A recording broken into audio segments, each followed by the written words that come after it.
The morning sun painted the Montana sky in soft shades of orange and pink. 8-year-old Lucy held her little sister's hand tightly as they walked down the dusty country road. 3-year-old Mia skipped beside her, chattering happily about the butterflies dancing around the wildflowers. "Look, Lucy. Pretty yellow ones." Mia pointed excitedly at a cluster of dandelions growing by the roadside. Lucy smiled at her sister's innocent joy. Their mother had asked her to walk Mia to Mrs. Henderson's house just half a mile down the road. Mrs. Henderson watched Mia during the day while their parents worked at the local diner in town. It was a routine they had done dozens of times before, and Lucy felt proud to be trusted with such an important job. The road was quiet at this early hour. Most folks in their small farming community were already out tending to their animals or getting ready for another long day of work. The girls could hear roosters crowing in the distance and the gentle lowing of cattle from nearby pastures. "When will we get there?" Mia asked, tugging on Lucy's hand. "Just a little further, sweetie. See that big red barn up ahead? Mrs. Henderson's house is right past it." As they walked, Lucy pointed out different things along the way to keep her sister entertained. A hawk circling overhead, a family of rabbits that scurried into the tall grass when they heard footsteps, the sound of a tractor starting up somewhere in the fields. The peace of the morning was suddenly broken by the rumble of an engine behind them. Lucy turned to see an old pickup truck approaching. The truck was faded blue with patches of rust along the sides. It slowed down as it got closer to them. Lucy felt a small flutter of nervousness in her stomach. She had been taught to be careful around strangers, but this was their neighborhood. People were generally friendly here, often stopping to chat or offer a ride if someone was walking a long distance. The truck pulled up alongside them and stopped. The engine coughed and wheezed before falling silent. Through the rolled-down window, Lucy could see a man she didn't recognize. He looked to be around 40 years old with messy brown hair and several days of stubble on his face. His clothes looked wrinkled and dirty. "Morning, girls," the man said, his voice attempting to sound friendly, but something in his tone made Lucy uncomfortable. "I'm a bit lost here. Could you help me find the main highway?" Lucy instinctively pulled Mia closer to her side. Her mother had always taught her to be polite to adults, but also to trust her instincts if something felt wrong. And right now something definitely felt wrong. "I'm sorry, but we're just kids. Maybe you could ask at one of the houses," Lucy replied, trying to keep her voice steady. The man smiled, but it didn't reach his eyes. "Oh, come on now. You girls must know your way around here. I just need to get to the main road heading toward Billings." Mia pressed closer against Lucy's leg, sensing the tension even though she didn't understand what was happening. Lucy could feel her little sister's small body trembling slightly. "We really don't know," Lucy said more firmly. "There's a gas station about 2 miles that way." She pointed in the direction they had come from. "They could give you better directions." Instead of thanking her and driving away, the man opened his truck door and stepped out. Lucy's heart began beating faster. This was definitely not normal behavior. Adults didn't usually get out of their vehicles to ask for directions from children. "You know what? Maybe you girls could just show me the way. It would only take a few minutes, and I'd be real grateful," the man said, taking a step toward them. "No, thank you. We need to get going," Lucy said, her voice now showing her fear. She began backing away, pulling Mia with her, but the man moved faster than she expected. Before Lucy could react, he lunged forward and grabbed Mia's free arm, trying to pull the little girl toward his truck. "Don't be difficult now," he said, his friendly mask dropping completely. His grip on Mia's arm was firm and frightening. Mia immediately began crying and struggling against the stranger's hold. "Lucy! Lucy! Help me! Let her go!" Lucy screamed, grabbing onto Mia's other arm and trying to pull her away from the man. "Don't take her, she's only 3. The man was much stronger than Lucy, and despite her desperate efforts, he began dragging Mia toward the open truck door. Lucy refused to let go of her sister, her feet sliding on the gravel as she was pulled along. "Please, she's just a baby, don't take her!" Lucy's voice cracked with terror and desperation. Tears streamed down her face as she fought with everything she had to keep hold of her little sister. Mia was sobbing now, reaching out for Lucy with her free hand.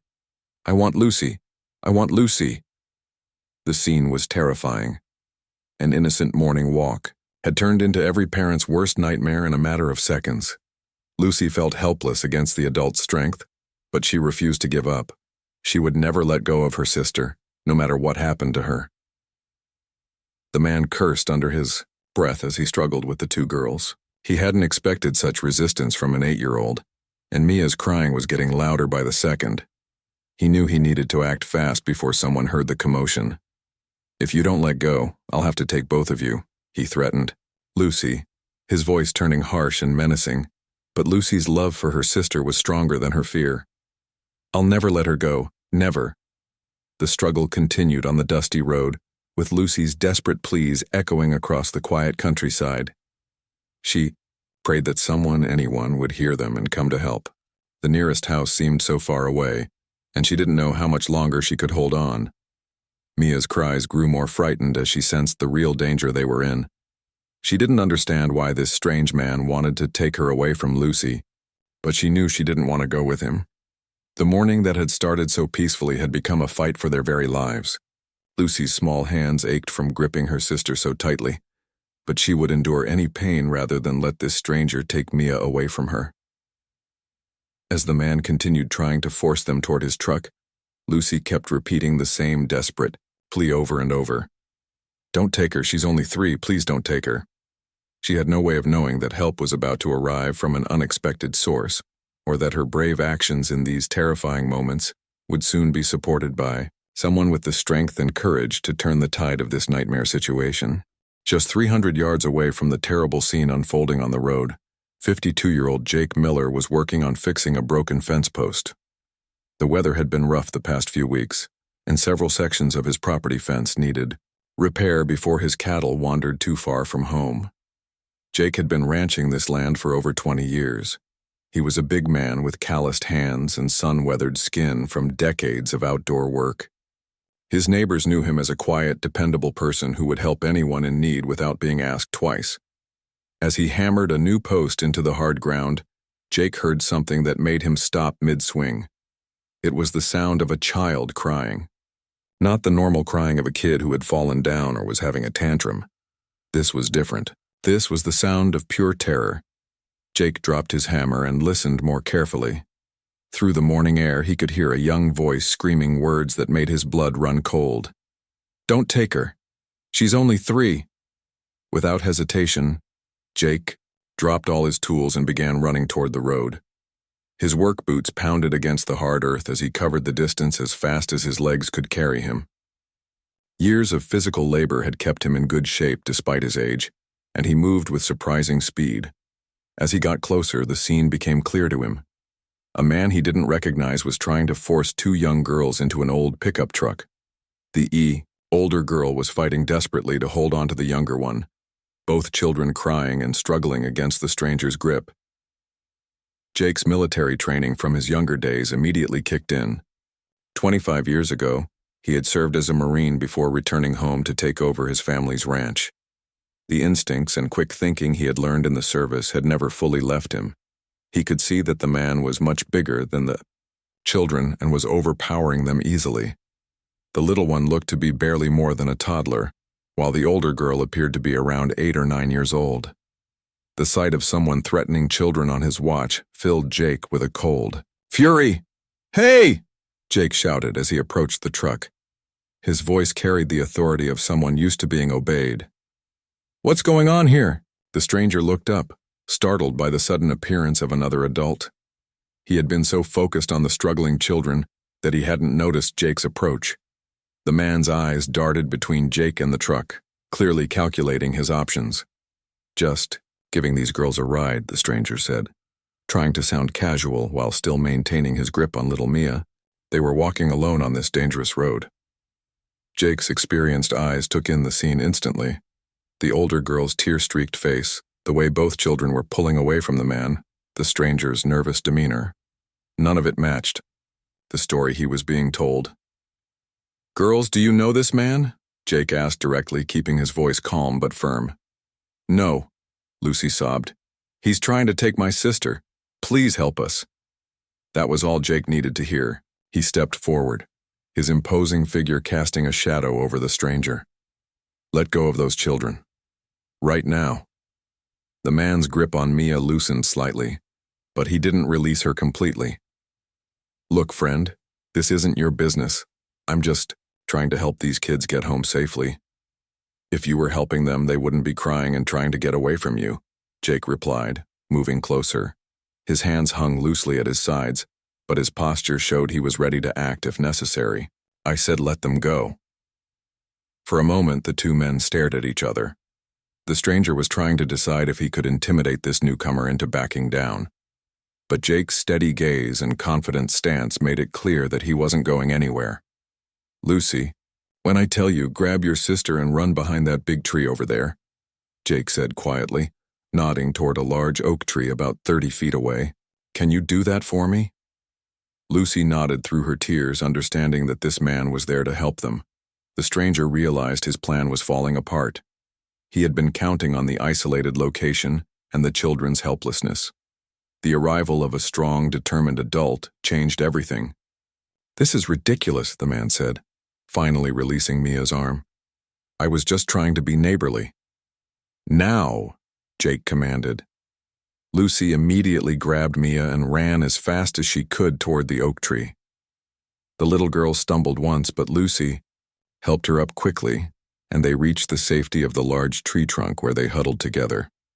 With the children safely out of reach, Jake positioned himself between them and the stranger.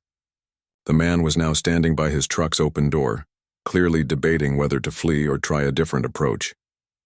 "I think you should leave." "Now," Jake said, his voice carrying an unmistakable threat. "These children live in this neighborhood, and they don't need rides from strangers."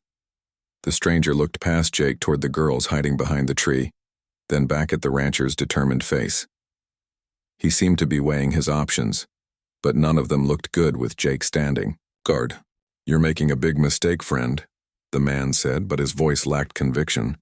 "I was just trying to help. The only mistake here would be you not getting in that truck and driving away right now," Jake replied. He pulled his cell phone from his pocket without taking his eyes off the stranger. "Lucy, honey, can you dial 911 on this phone?" The smart little girl immediately understood.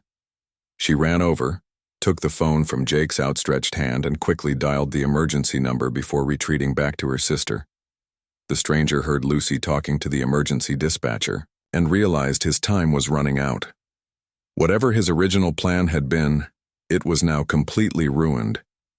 The authorities would be arriving soon, and he had no good explanation for why he had been trying to force children into his vehicle.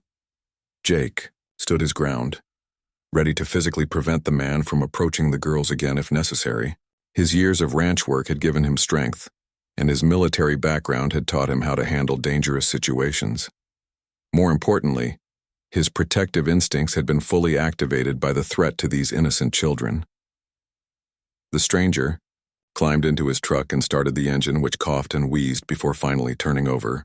He gave Jake one last threatening look before putting the truck in gear. "This isn't over," the man muttered, though his words were more bluster than threat. "Yes, it is," Jake replied firmly. "And if I ever see you around here again, you'll wish you'd kept driving." As the truck pulled away in a cloud of dust and exhaust smoke, Jake felt a mixture of relief and continued alertness. The immediate danger was over, but he wanted to make sure the children were truly safe, and that help was on the way. He turned toward the oak tree where Lucy and Mia were still huddled together. The older girl had her arms protectively around her little sister, both of them still shaking from their terrifying experience. "It's okay now, girls," Jake said gently, his voice completely different from the commanding tone he had used with the stranger. "You're safe. That bad man is gone, and the police are coming to help us." Jake walked slowly toward the oak tree where the two girls were still holding each other tightly. He could see that they were both trembling, and tears continued to stream down their faces. The older girl kept looking back toward the road, as if afraid the stranger might return. "Hey there," Jake said softly, crouching down to their level so he wouldn't seem so intimidating. "My name is Jake Miller. I live right over there on the ranch." He pointed toward his property. "What are your names?" "I'm Lucy," the older girl said in a shaky voice. "This is my little sister Mia. We were walking to Mrs. Henderson's house when that scary man stopped us." Jake nodded understandingly. He knew Mrs. Henderson well. She lived just down the road and often watched neighborhood children while their parents worked. "You did exactly the right thing, Lucy. You protected your sister, and you were very brave," Jake told her. "The police should be here soon, and then we'll make sure you girls get safely to Mrs. Henderson's house." Mia peeked out from behind Lucy, her big eyes still wide with fear. "Was he a bad man?" she asked in a tiny voice. "Yes, sweetie, he was. But he's gone now, and he's not coming back," Jake assured her. Just as Jake was beginning to think the danger had completely passed, they heard the sound of an engine returning. The same rusty pickup truck was coming back down the road, moving much faster this time. Jake immediately stood up, positioning himself between the approaching vehicle and the children. His heart sank as he realized the stranger wasn't giving up as easily as he had hoped. The truck screeched to a halt about 20 feet away, and the man jumped out quickly. This time, Jake could see something glinting in the stranger's hand. It was a knife with a short but sharp-looking blade. "I told you this wasn't over," the man called out, his voice now filled with desperation and anger. "Those kids saw my face. They can identify me. I can't just let them go now." Lucy gasped and pulled Mia further behind the tree trunk. "He has a knife," she whispered frantically. Jake felt his muscles tense, but he kept his voice calm and steady. His military training had taught him how to handle armed opponents, though it had been many years since he'd needed those skills. "Listen to me," Jake said firmly. "You're making this much worse for yourself. Right now you haven't actually hurt anyone, but if you threaten us with that weapon, you're looking at much more serious charges." The stranger laughed bitterly. "You think I care about charges? I've got nothing to lose now. Those kids are going to put me in prison anyway." Jake could see that the man was becoming more unstable and desperate by the minute. Desperate people made dangerous decisions, and he needed to keep the situation from escalating further. "What's your name?" Jake asked, trying a different approach. Sometimes getting people to see him as a person rather than an obstacle could help diffuse tension. "Doesn't matter," the man replied, waving the knife slightly. "What matters is that I can't leave any witnesses." Behind the tree, Lucy was holding Mia tightly and whispering comfort to her little sister. "It's okay, Mia. Mr. Jake is going to keep us safe. Just close your eyes and think about happy things." Jake could hear sirens. In the distance, the police were finally on their way, but he knew they needed to survive the next few minutes until help arrived. The stranger had obviously heard the sirens too, because his agitation was increasing. "You hear that?" the man said, pointing the knife toward Jake. "That's my freedom disappearing, and it's all because you couldn't mind your own business." "Those sirens could be for anything," Jake said calmly, though he knew they were both aware that wasn't true. "It's not too late to make better choices here." Jake began slowly moving to his right, trying to draw the stranger's attention away from where the girls were hiding. If the man was focused on him, maybe the children would have a chance to run if things went badly. The stranger matched Jake's movement, keeping the same distance between them. "Don't try any hero stuff, Rancher. I've been in tighter spots than this before." "I'm sure you have," Jake replied evenly. "But think about this. If you hurt anyone today, there's no going back from that. Right now, you can still walk away and start over somewhere else. With what? I've got nothing. No job, no family, no money. I'm tired of running and hiding and scraping by," the man said, his voice rising with frustration. Jake could see the pain and desperation in the stranger's eyes, and despite the danger, he felt a moment of pity for this obviously troubled person. But his first priority was protecting Lucy and Mia. "I understand life gets hard sometimes," Jake said, "but hurting innocent children isn't going to solve your problems. It's only going to create bigger ones." The sirens were getting closer now, and the stranger was looking increasingly panicked. He kept glancing between Jake and the road, trying to decide what to do next. "Maybe I should just take the truck and go," he muttered, more to himself than to Jake. "That sounds like a smart plan," Jake encouraged. "Just get in your truck and drive away, leave us alone, and go start fresh somewhere new." For a moment, it seemed like the man might actually take that advice. He lowered the knife slightly and took a step toward his vehicle. But then he stopped and looked back at the oak tree where the girls were hiding. "No," he said, shaking his head. "They've seen too much. They'll give the police my description, my truck license plate. I can't risk it." The stranger started walking toward the tree with renewed purpose, and Jake knew he had to act. The man was beyond reasoning with now, and the children's lives were in immediate danger. "Lucy," Jake called out in a firm but calm voice. "Remember what we practiced earlier? When I give you the signal, you and Mia run as fast as you can toward the road where the police cars are coming from." The stranger spun around to face Jake. "You're not calling the shots here," he shouted, brandishing the knife more aggressively. "You're right," Jake said, raising his hands in a peaceful gesture. "I'm just trying to keep everyone safe, including you." The sound of multiple police sirens was now clearly audible, and both men knew the confrontation was about to reach its conclusion one way or another. The stranger looked wildly between Jake, the hiding children, his truck, and the road where help was approaching. His desperation was reaching a breaking point, and Jake prepared himself for whatever might happen. The sound of police sirens grew louder until 3 patrol cars came speeding down the dusty road, their red and blue lights flashing against the morning sky. The lead car belonged to Sheriff Deputy Maria Santos, who had been patrolling the area when the emergency call came in about children in danger. The stranger heard the cars approaching, and his panic reached its peak.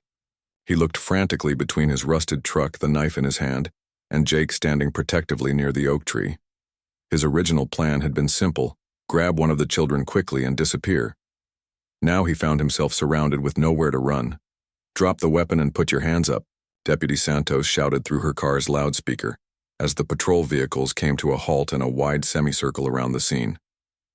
6 officers quickly emerged from their cars, all with their weapons drawn but pointed toward the ground. They had been trained to handle situations like this carefully, especially when children were involved. The stranger's hand shook as he held the knife, sweat beading on his forehead despite the cool morning air. "Stay back," he yelled at the officers. "I'll use this if I have to." Deputy Santos, a 15-year veteran of the force, approached slowly with her hands visible. "Sir, I'm Deputy Santos. What's your name?" "Doesn't matter," the man replied. The same answer he had given Jake earlier. "It matters to me," Santos said calmly. "Everyone's name matters, and right now I want to help you get out of this situation safely." Behind the oak tree, Lucy held Mia close and whispered, "See? The police are here now. Everything is going to be okay." Jake remained perfectly still, not wanting to do anything that might escalate the situation now that professional help had arrived. He could see that Deputy Santos was handling things exactly right, keeping everyone calm while slowly taking control. "I know you're scared," Santos continued talking to the stranger. "Sometimes we make mistakes when we're scared, but this doesn't have to end badly for anyone." One of the other officers was quietly circling around to get a better position, while 2 more were checking on the children behind the tree. Officer Johnson, who had children of his own, knelt down near Lucy and Mia. "Are you girls hurt?" "Officer," Johnson asked gently. Lucy shook her head. "No, but he tried to take my sister. Mr. Jake saved us." Officer Johnson looked over at Jake with respect. "You did good, sir. We'll need to talk to you in a few minutes, but right now let's focus on ending this peacefully." Meanwhile, Deputy Santos was still talking to the stranger. "I can see you're holding a knife, but you haven't hurt anyone with it. That's good. That shows me you're not really a violent person." "You don't know anything about me," the man said, but his voice was losing some of its earlier aggression. "You're right, I don't, but I'd like to. Why don't you tell me what brought you here today?" The stranger looked around at all the police officers surrounding him. He could see that his truck was blocked in and there was no possible escape route. The knife suddenly felt heavy in his hand. "I wasn't supposed to hurt anyone," he said, his voice becoming quieter. "I just needed money. I thought if I could just get one kid, maybe get a ransom or something." Santos nodded understandingly, though inside she felt disgusted by what she was hearing. Things got out of hand, didn't they?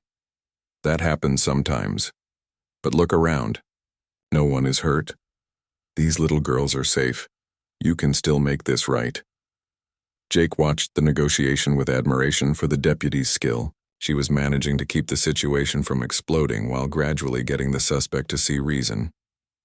My truck won't start half the time, the stranger continued, as if talking to himself. I haven't eaten a real meal in 3 days. I've been sleeping in that piece of junk for 2 weeks. That sounds really hard, Santos said with genuine sympathy.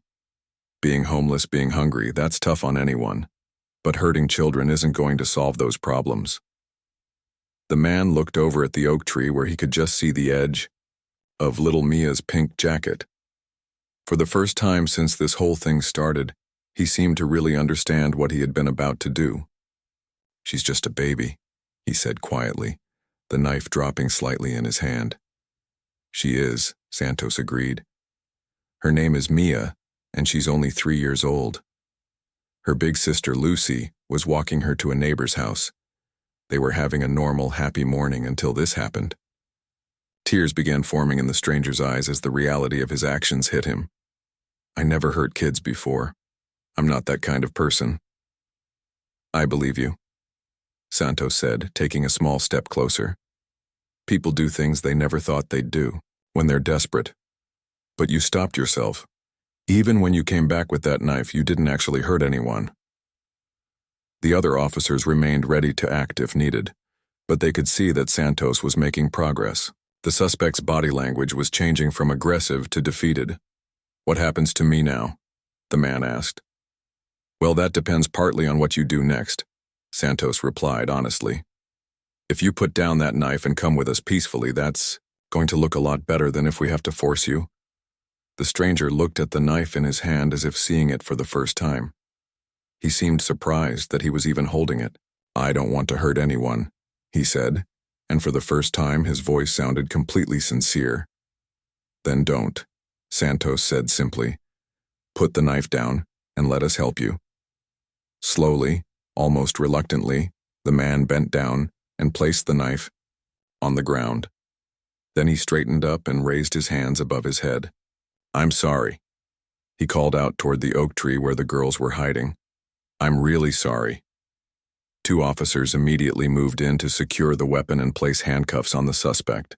They were professional, but not rough with him, treating him with the dignity that Santos had established during her negotiation. As they led him toward one of the patrol cars, Deputy Santos walked over to check on Jake and the children. Are you all right, sir? She asked Jake. That was a dangerous situation you put yourself in. Jake nodded. I couldn't just stand by and watch him take those little girls. I had to do something. You did exactly the right thing, Santos assured him. Your quick thinking and bravery probably saved their lives. She then knelt down next to Lucy and Mia, who were still holding each other tightly. Hi, girls. I'm Deputy Santos. You're both very safe now. That man can't hurt you anymore. Is he going to jail? Lucy asked. Yes, sweetheart. He's going to jail for a long time. He won't be able to scare any more children. As the stranger was placed in the back of a patrol car, more officers arrived to process the scene and gather evidence. Jake gave his statement while another officer gently interviewed the girls, being careful to keep the questions simple and non-traumatic. Mrs. Henderson arrived after being called by the police, and she immediately rushed to hug Lucy and Mia. The elderly woman had been watching children in the neighborhood for over 20 years, and she was shaken by how close she had come to losing 2 of her charges. Thank God you were there, Jake, she said to the rancher. I don't even want to think about what could have happened. As the criminal's truck was being searched by investigators, they found evidence that confirmed their worst fears.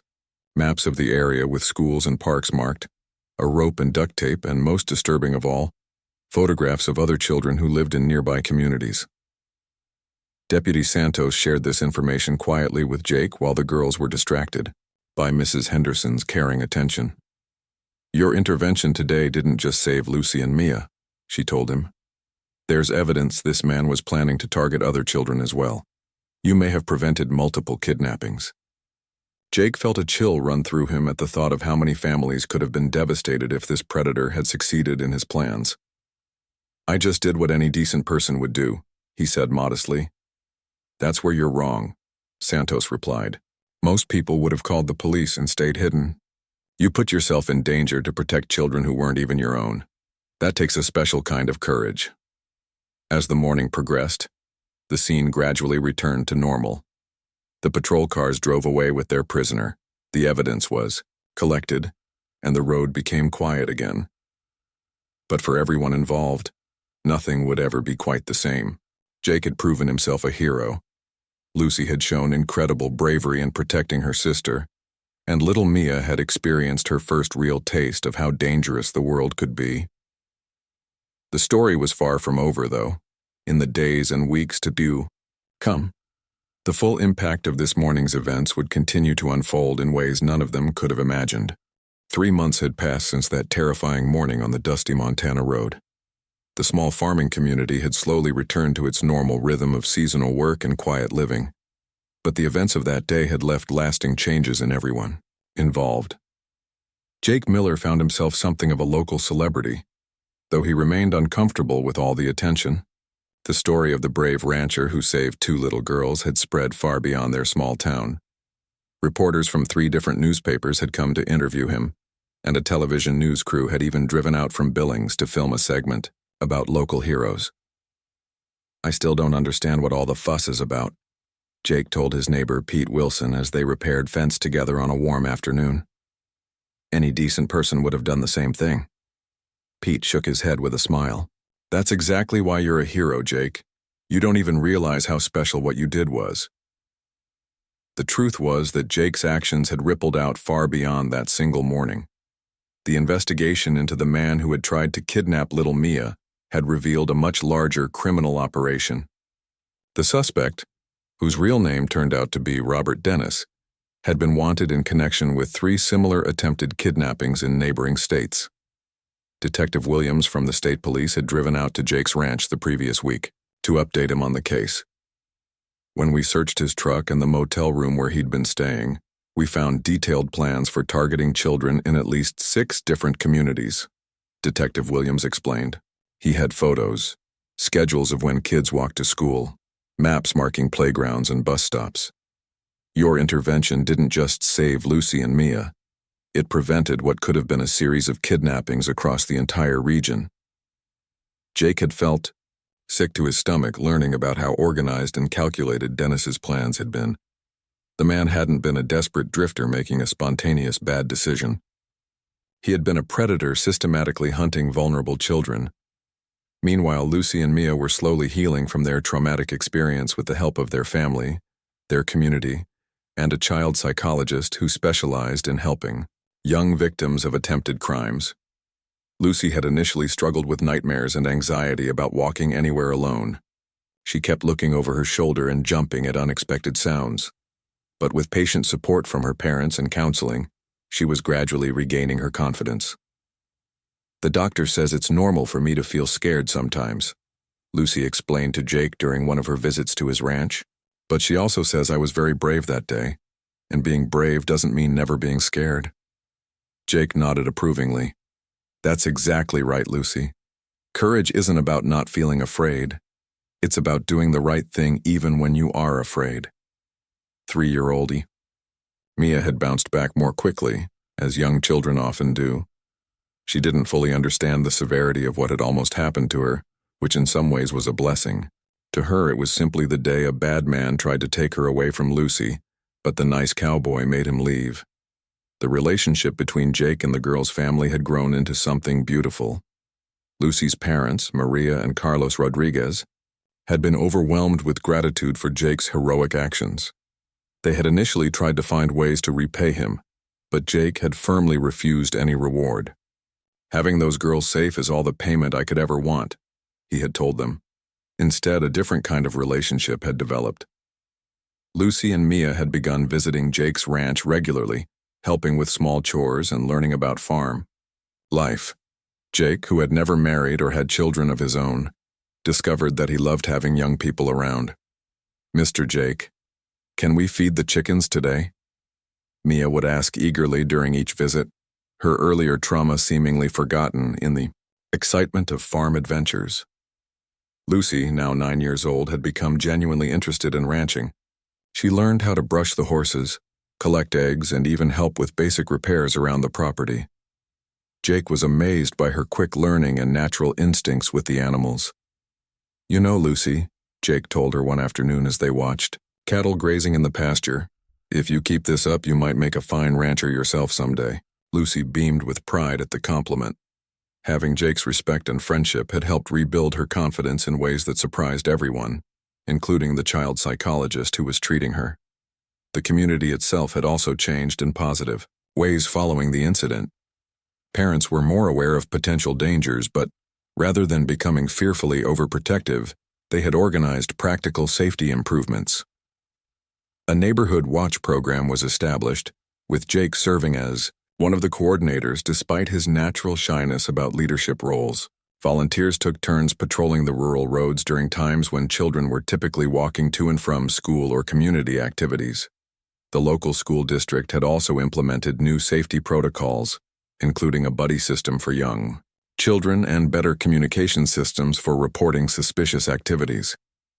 Mrs. Henderson, who had been watching neighborhood children for decades, had initially been so shaken by the near tragedy that she considered retiring.